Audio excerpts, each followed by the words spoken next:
سلام به همه. دانیال هستم از کانال ژن پولساز.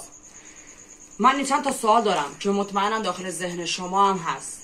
چند تا سوال من اینه: آیا تا به حال شما فکر کردید که آدمای ثروتمند چطور ثروتشون از دست نمیره؟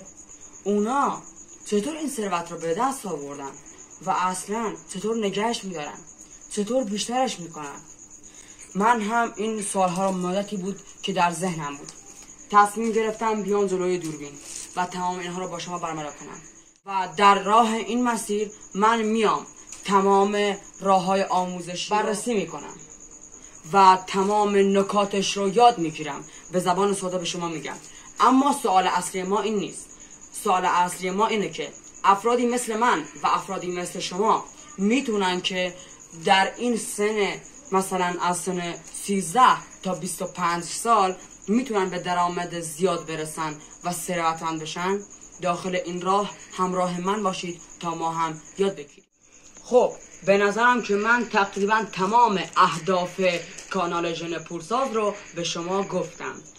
اما ما نکات اولیه‌ای که داخل کانال یاد میگیریم چجوریه و چیه؟ نکات اولیه اینه: یک مرد آلفا، یک مرد ثروتمند چطور رفتار میکنه، صبحش رو چطور شروع میکنه، ظهرش رو بعد از ظهرش رو چگونه میگذرونه و شبهاش رو چطور به پایان میرسونه، شب چطور میخوابه، چطور خواب با کیفیتی داره و تمام اینها. بذار یه نکته خیلی خیلی ریز من به شما بگم که برای ثروتمند شدن 80% راه یاد گرفتن عاداته و 20% راه فقط تلاشه.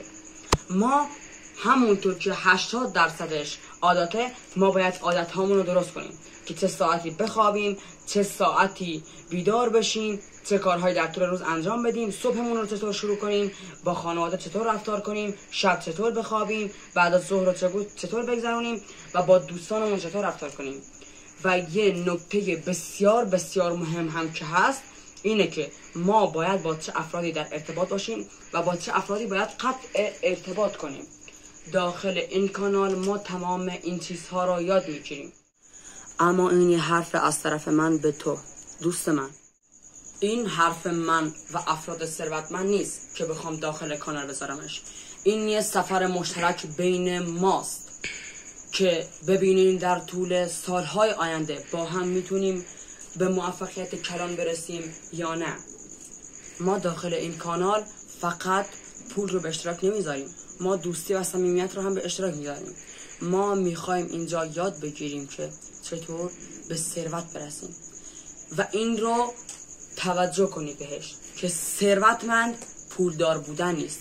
ما فردهای پولداری رو داریم که به اصطلاح اصلا شعور ندارن و افرادی رو هم داریم که شعورشون بسیار بالاست، میدونن باید با یک زن چطور رفتار کنن، با یک بچه چطور رفتار کنن، با یک فرد مسن چطور رفتار کنن. تمام اینها رو وقتی تو بلد باشی که گوشه‌ای از ثروتمند بودن هست، اون وقت به تو میگن ثروتمند و گوشه‌ای از اون پوله.